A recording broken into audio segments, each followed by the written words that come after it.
Hello and welcome to a daily dose of data, drama, stories, statistics of all IPL. In the next 25 minutes, we're going to be talking about all that happened in the last week, yesterday, and the match that we're going to be seeing today. Well, this is Sunil Eshkalra welcoming you all on behalf of One Expert, Vumiki Infrastructures, Delhi NCR. Well, after a thrilling Sunday 2025, where Royal Challengers Bangalore triumphed over Punjab by 7 wickets in the first game at the Mumbai, and Mumbai Indians dominated Chennai in the second game. Yes, with a commanding 9 wicket victory. Today, the match is going to be between KKR and Gujarat Titans at the Eden Gardens, Kolkata. Kolkata Knight Riders, led by Ajinkya Rahane. Yes, the same Ajinkya Rahane who was mocked when he was made the skipper of KKR, are aiming to bounce back after a recent back defeat against Punjab Kings, where they were bowled out for just 95 runs. Yes, 95 while chasing 112. Yes. On the other hand, the Gujarat Titans, captained by Shubman Gill, are riding high on confidence. Yes, they have been chasing 200 successfully in their last match. Historically, GT has had the upper hand in the match with two of the three encounters, one match abandoned due to rain. The pitch at Eden Gardens is expected to be batting friendly with an average of 165 runs. Key players to watch out for is Sai Sudarshan from Gujarat Titans and who's in exceptional form. So is Paul Dinette, who joins me from Sydney. Well, of course, Paul is the famous podcaster from Australia on cricket. Paul, thank you for joining. What was the mistake did CSK commit in the second innings while defending the target? Well, the main mistake they made bowling was that they were defending a target 50 runs too short. They didn't lose the game in their bowling. They lost the game in their batting and their attitude. Has someone built CSK a time machine and they're playing from the 1990s? I don't understand. I mean, I know that has been their method, and they've had five titles.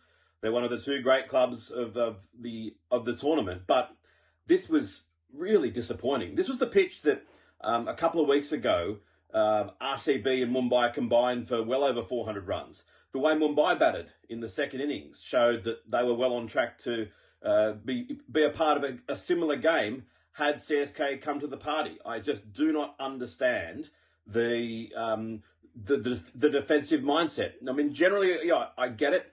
You don't want to risk getting bowled all out when 180 or 190 might have been enough. You know, don't aim for 250 and get yourself bowled out for 120. But this pitch, it was good. The batters who really showed some intent showed that you could do it. So terrible night from CSK as far as I'm concerned. Well, we move on to our second question. How relieving is Rohit Sharma's comeback going to be for Mumbai Indians moving further in the tournament?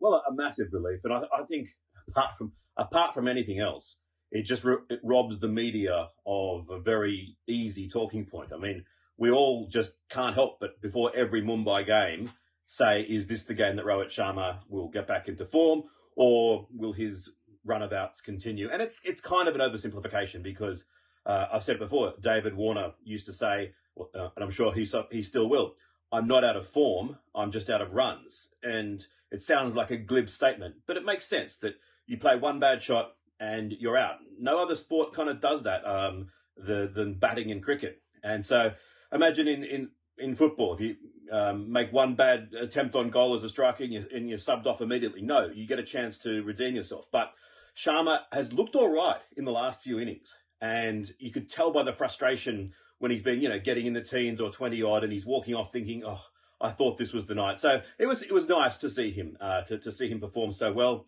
And when he does perform so well, you wonder why he ever doesn't, because he just makes it look so easy. So I'm sure he would say that nothing major has changed and he's just got a little bit of momentum and a little bit of luck. But things are coming together reasonably nicely for Mumbai Indians at the moment. Well, we're talking about the young talent. You've known what this talent looks like. Ayush Matre. Of course, we saw him in the Asian Under-19 with Vaibhav Suryavanshi. What do you rate Ayush Matre's stroke kicking? Oh, Ayush Matre was superb. Just what the IPL needed, a young Indian excitement machine. It seems like every day we unearth another one. But yeah, 14 was amazing, but 17 is still amazing to be that age and to play with that freedom. And make him captain coach. At least he showed the right intent. The rest of CSK need to learn from him.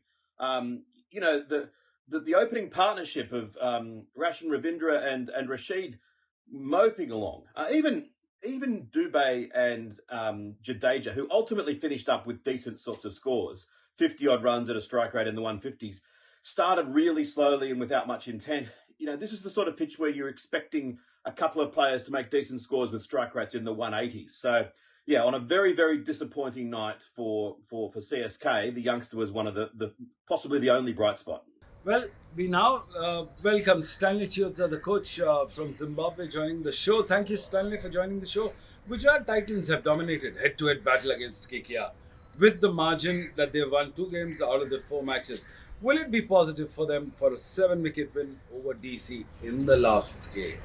Sunil, thank you once again for having me on the show. Well, Sunil, when you do look at this match, one thing that stands out for me when you register a victory of that magnitude against a team like Delhi Capitals, Gujarat Titans have all their bases covered.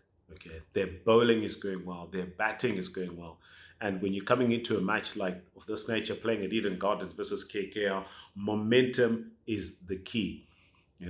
One thing is for sure. Obviously, yes, there's other things that they will be thinking about with regards to plans against KKR, but they know, when you've come out of a 7-wicket victory over Delhi Capitals, all you need is to maintain that momentum. Do exactly what it is that you did versus Delhi Capitals. Play a similar brand of cricket, obviously adjusting to the new conditions, and just make sure when you're batting, you go out there and execute your shots. When you're bowling, you go out there and do what it is you do best to dry the runs.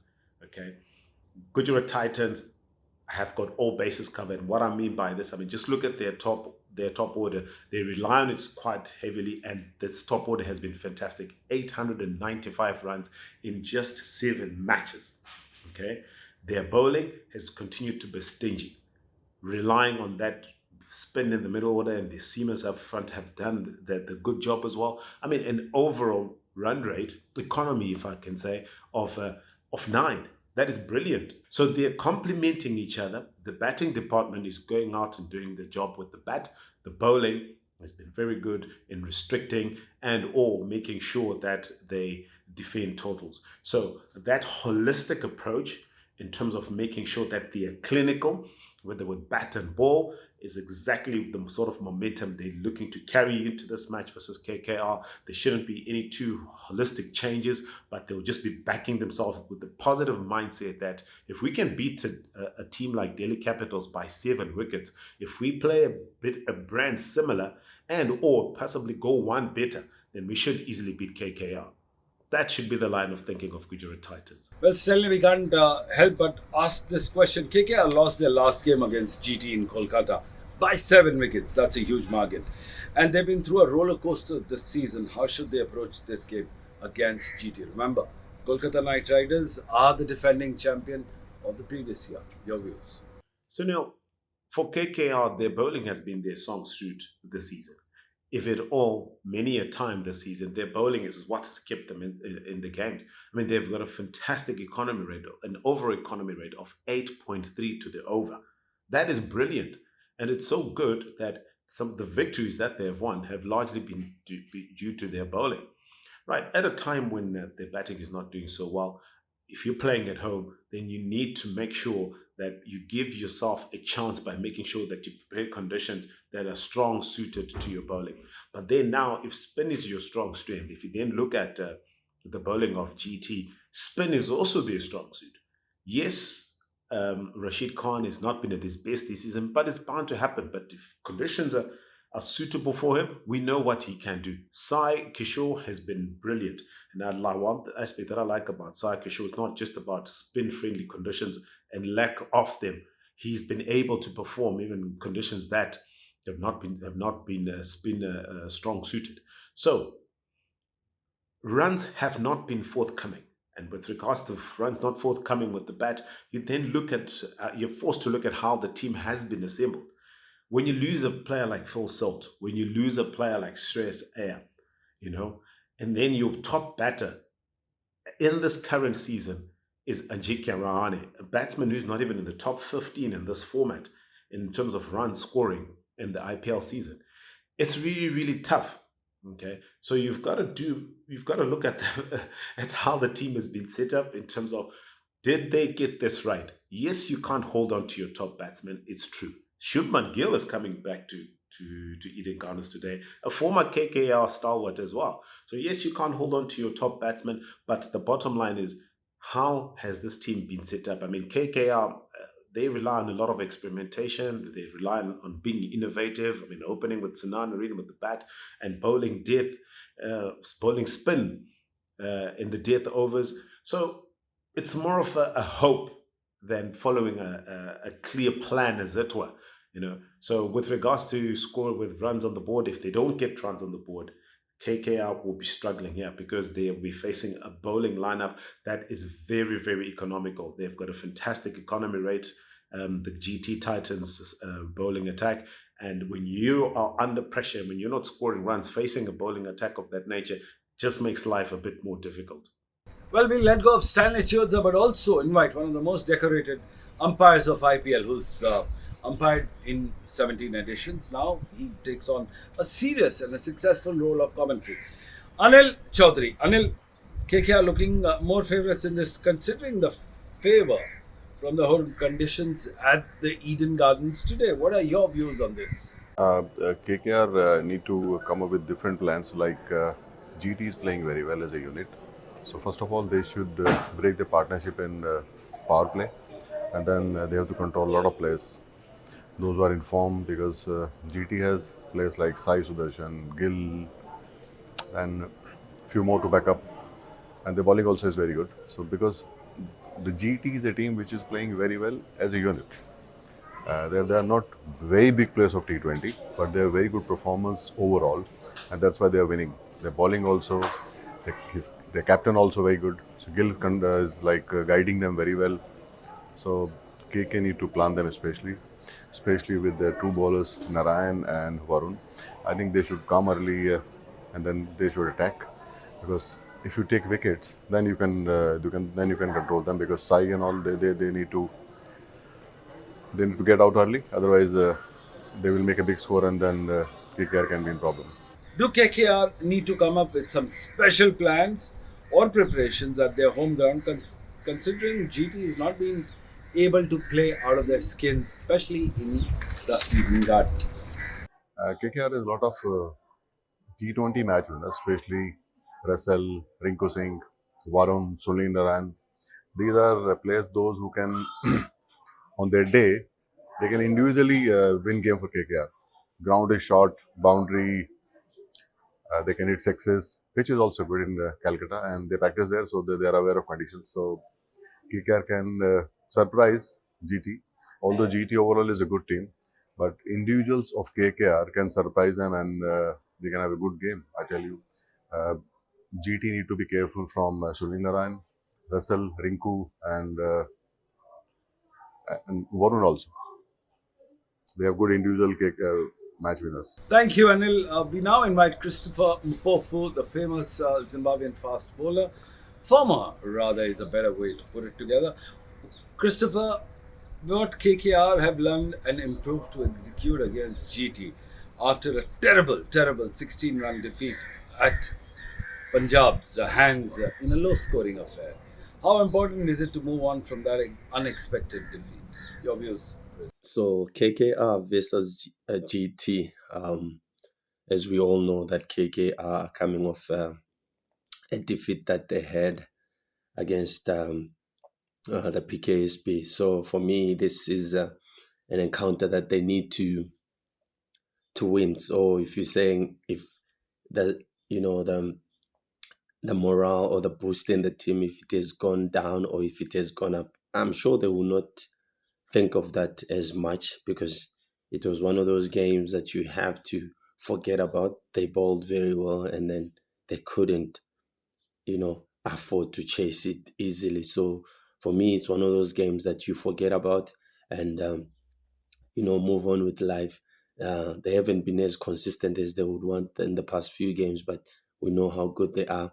So for me, I think against GT tonight, it will be a game where they have to bounce back again, playing against a team that is in high morale, which is GT. So for me, it's just one of those games that they have to forget that past and concentrate on this one. I feel and I believe that tonight could be the night where they change again and turn around the fortunes for this game.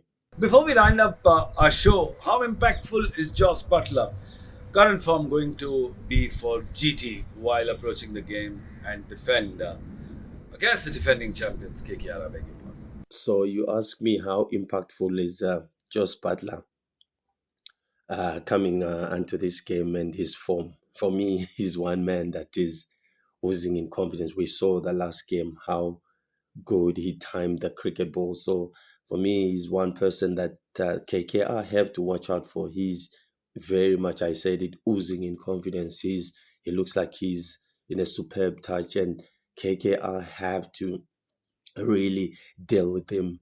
And I'll believe that their spinners could be, the factor to Joe's Butler. If you got Chakravarti or you got Sunil Narayan, those two have to. I believe they could be the ones that might contain him, that might take him out. But when you're looking at him, he's really looking good. He's really looking in form, and also GT also at the same time they're playing well as a team. So it will take some incredible bowling from the KKR side, but you say, as I said, he looks very in good touch, and that someone has to do the job for me tonight. I think the spinners will be the one that can stop Josh Butler from massacring, should I say, or getting a big score like he did in the last game. So looking forward to this encounter. Well, there you had it. We had the four of the best voices of the game: a critic, a former player, a coach, and an umpire coming together to give you stats, data, stories on your favorite show. This is Sunil Yashkala signing off from Marbella Resorts in a picturesque Cornish area and saying, don't touch the remote. We'll be back after a short commercial break.